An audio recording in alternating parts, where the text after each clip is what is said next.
Hi guys, welcome to my YouTube channel. Of course, my name is Captain Richie 254 in your number one aviation channel. So guys, in this channel, if you're new here, feel most welcome. We talk about aviation, we talk about trainings in aviation, we talk about motivation, and we also talk about the news about aviation. So if you're new here, do not forget to subscribe, do not forget to give this video a thumb up, and you can also visit the previous videos, and I hope you're going to enjoy what content this channel we give. So thank you very much. If you're a returning subscriber, thank you very much even for showing us love and all that. So guys, in today's topic, we are going to talk about this particular aircraft that was called Concorde.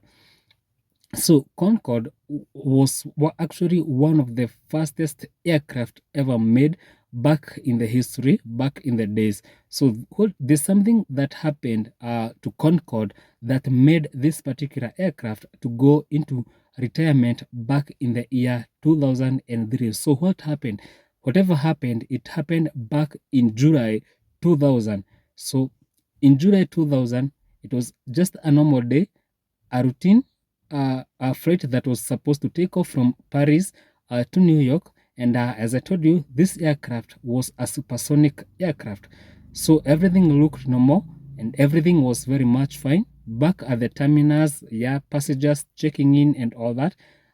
Prepare and the crew preparing the aircraft, making sure everything will be okay for this particular flight, because it's gonna be an amazing flight with this particular aircraft. Now, this aircraft on this particular route, and a journey that used to take 7 hours on a normal aircraft, this particular aircraft Concorde, it will take about 3.5 hours, meaning this particular aircraft was very much faster. It used to fly on a high speed, and that's what actually made this particular aircraft to be a unique aircraft and a very special aircraft than any other aircraft.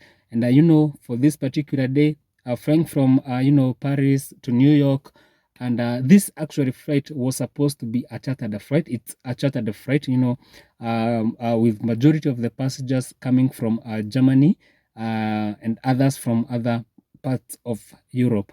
Yeah, and this particular aircraft, it's an Air France flight number 4590. Yeah, from Paris to New York, as I told you. Now, when the passengers were actually boarding very well to the aircraft, as I told you, it's supposed to be a chartered flight. Passengers boarded the aircraft very well. Nothing was going on badly. It was actually a normal flight. Everything was very much okay. This point now, the crew, the pilots given the clearance, for a pushback, taxing to the runway. But something actually happened to this particular, this flight. Before everything else, before passengers were boarding, there were some extra 19 bags that were carried on this particular aircraft. So that means the aircraft was actually to be heavy than the way it had been planned earlier. So with that one, and also for this particular aircraft, flying much with that much speed, it would need more fuel than any other aircraft, because flying more than the speed more than 2 times the speed of sound. Actually, it's not a slow aircraft. It used to fly twice more than the speed of sound. So with extra kgs pushing this aircraft to getting near to the maximum takeoff weight that is required to this aircraft. So with that much weight, the pilots requested from the air traffic controller to be given the permission to take the one edge of the runway, so that they can have enough runway for their takeoff with the much weight that they have. So the traffic controller gave them the clearance, and the crew went on well, and they went to the edge of the runway to where from where they were supposed to take off, so that they can have enough time for this particular aircraft to be able to take off, and they went on well. But before they took off, there is another aircraft that has taken off. That was a DC-10. Yeah, a DC-10 from Continental Airlines has taken off, and something happened to this aircraft. This DC-10 actually happened. Something happened, but you're going to look later on. So our Concorde here was given the clearance to go to the at the edge of the runway. They lined up very well for their takeoff, prepared for their takeoff. Everything was very much okay. The two pilots on board and one flight engineer, in-flight engineer, who was supposed to be with them, because for this particular aircraft, would always need a flight engineer on board for any journey that this particular aircraft, this type of aircraft, would fly. So they lined up very well. No any issue. Everything was actually normal, and the pilots now pushed the throttle to the maximum takeoff, and they rolled very well to the runway. The first officer read everything that he was supposed to, to read according to the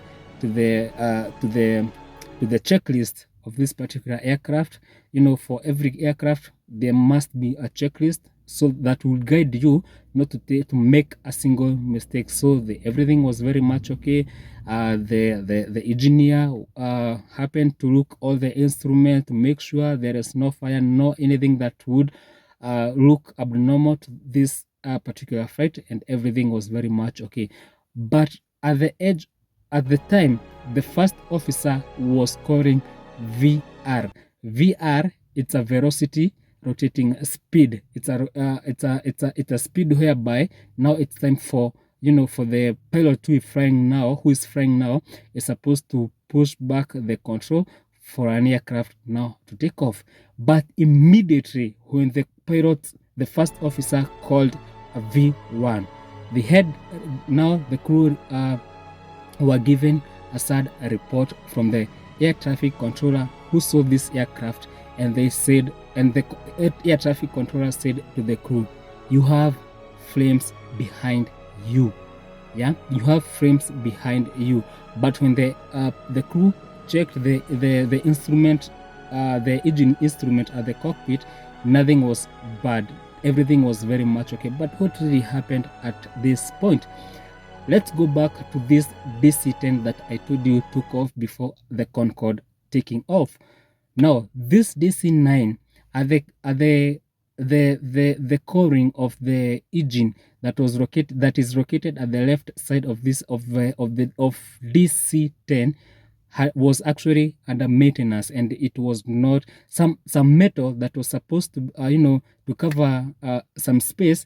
It was repressed and it was not fixed well. It was very much loose, and at this point when the DC-10 was taking off, it has left that metal on the runway. Now they took off. No one was there to inspect the runway, because at that time in this particular airport, the runway inspection used to happen twice. That was maybe in the morning and in the evening. And at this point, it was around early afternoon by this time when the aircraft was on the runway.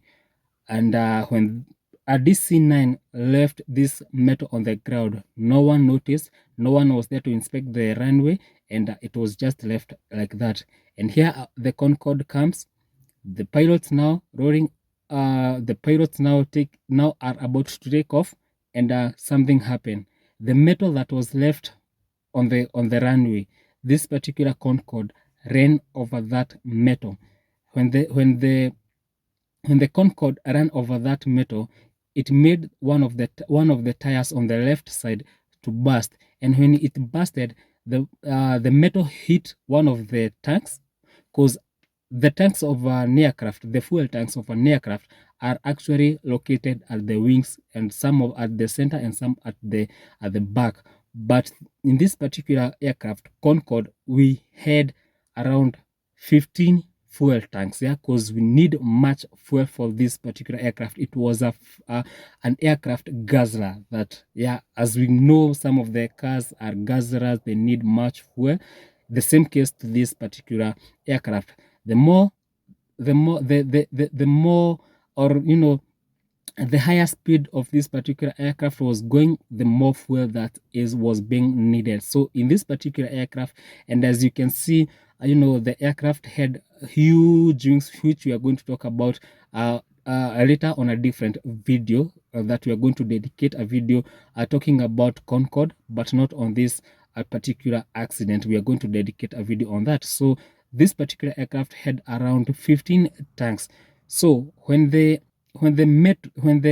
aircraft hit that metal, the metal jumped back, jumped up, hitting one of the tanks, and those tanks were full. So when the metal hit that tank, the tank had a rupture, now making the fuel, more liters of fuel, coming from the tank, and pouring down. And at that time, also the one of the tire that was stepped on this particular metal, it has busted, and when it busted, it the piece of the tire has hit the doors to the landing gear, making it to damage, and also making some of the wires to come out, and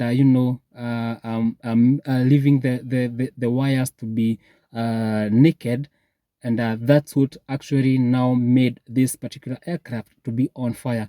When these naked wires were actually out, and the fuel is pouring out, the fuel happened to get to this wire, and that's how this aircraft has gotten the fire from it. Now on the runway, there was a jumbo aircraft, that is Boeing 747, that was waiting for a Concorde to take off, so that it can cross over from where it was to go to the next taxiway, maybe to go to the terminals also. But in this jumbo jet, Boeing 747, the president of French was inside that aircraft, and he saw everything that had happened at this particular moment.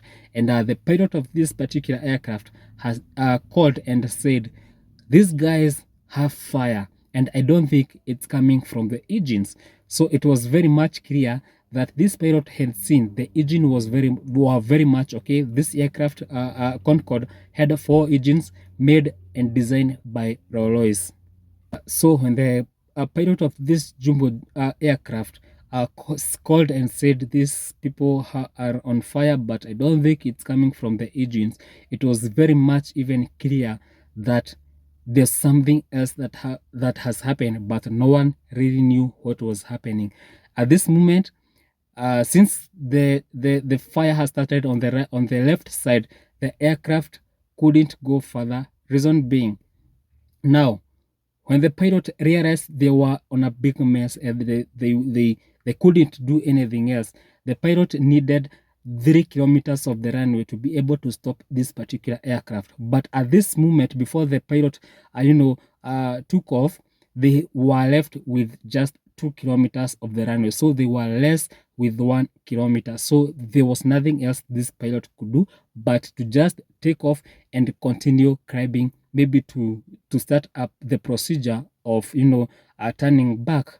But there was no control of in this aircraft. The pilots could not control. When the pilot called to put up the landing gear, they tried, but they couldn't retract, because as I told you, when the tire busted, it destroyed the doors to this particular landing gear. So all the other landing gear could not retract, but they remained open and they remained down. Now what happened when the landing gears are not have not been retracted?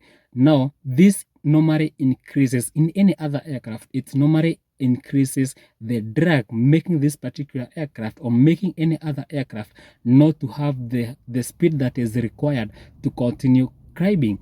That's what really happened. And you know, for this particular aircraft, you know, with now more drag, the high angle of an attack, with less speed, it couldn't climb, it couldn't go anywhere. So it never went, it never continued with climbing, but it started veering to the left, because at the left side, the controls were actually burning out. So there was no control on the left side. Even when the pilot tried, you know, to push the aircraft on the right side so that he can maintain to be on the center side, the aircraft couldn't go anywhere, but also continued veering to the left.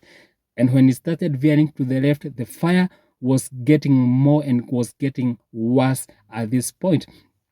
2 minutes later, after taking off, the aircraft has crashed to a hotel that was nearby to the airport, killing all the 100 passengers on board, nine crews who were on this particular aircraft, and other four people who were in that hotel, and injuring 6 people who were in that hotel. Very serious injuries. We are talking about very serious injuries that were done by this particular mess that was in this particular aircraft. Later on, the investigation was done, but before the investigation was done, all the airlines that were flying this particular aircraft that was called Concorde, at this moment, there were only 2 airlines in the world that used to operate this particular aircraft: Air France and British Airways. We are going to talk about, and in the other video that we're going to talk about this Concorde, we are going to see why these 2 airlines were the only one who could be able to afford to buy this particular aircraft, and what do these 2 airlines have to do with the manufacturing of this particular aircraft. But we are going to talk about that in a different video, not here. So back to business once again. Now here we are, the aircraft has crashed. The investigation now it's about to start, but before it started, all the airlines, the 2 airlines that were flying this particular aircraft, said that those aircraft are going to be grounded to give the space for further investigation on this particular aircraft, so that they can have the clear investigation about what has happened to this aircraft. So after a few days of the investigation, now when the investigators realized the aircraft did not have any problem, but it has stepped on a piece of metal that was left by an aircraft that took off earlier before the Concorde. Now they give the way of the space for the other Concorde to continue flying. The other thing we need to know about Concorde, buying the ticket of a Concorde, it was not cheap. It was not a cheap, ticket to buy. This ticket, buying the ticket of a Concorde, it was maybe, let's say, for people who have money and all that. So the remaining aircraft now are back to business. But at this moment, people had actually started fearing flying this particular aircraft because of what has happened. And this made this particular aircraft, or this type of aircraft, that is Concorde, to go into that was forced to go to retirement back in the year 2003. And the 2 airlines stopped flying this particular aircraft. This aircraft was very much special, that any other nation in the world would actually wish this particular aircraft to land in their land. Yeah, but for us here in Kenya, we were very much privileged to have hosted this particular aircraft. When it was on its route test, it actually landed to Jomo Kenyatta International Airport here in Kenya. And we know, and as we can see, there were famous people who are in the government, who are at the airport, to welcome this particular flight, to welcome this particular aircraft to our land. And we were very much privileged that we could host this particular aircraft. Remember, this aircraft would cut any journey into half the time that a normal aircraft would fly. This aircraft flying for more than, Mach 2 meaning it would fly more than twice the speed of sound. It was a supersonic aircraft indeed. But to those who lost their lives, to those who lost their beloved ones, may they continue to rest in peace wherever they are. Thank you very much, guys, for watching this video. Till next time, I hope you have liked it. I hope you have now known there was an aircraft that was a supersonic aircraft that stopped flying back in the 2003 because of an accident that happened back in the 2000. But this aircraft, for the 27 years before this accident happened, it has never had any issue. It has never had any serious incident. Yes, it has ever had incidents before, by trying to make the tires that would withstand the speed of this particular aircraft. So as the years were going on and on, the engineers were actually able to improve in making the tires that would withstand the speed of this particular aircraft. Flying, for those who are in aviation, flying more than twice the speed of sound, it's not a small speed. Actually, this particular aircraft would fly more than 2,000 kilometers per hour. So that's what we mean, for those who do not know about aircraft. But I hope now you know about much about kilometers per hour. It would fly for more than 2,000 kilometers per hour, and also it could fly at a height of 60,000 feet. We are going to talk about in the next video, guys. This is why I'm telling you, in the next video, it might be interesting video. The video that we are going to talk about concorde, we are going to talk about the importance of an aircraft flying more than 50,000 feet from the ground. So that's what we are going to talk about in the next video. So thank you very much, guys. Till next time, bye bye.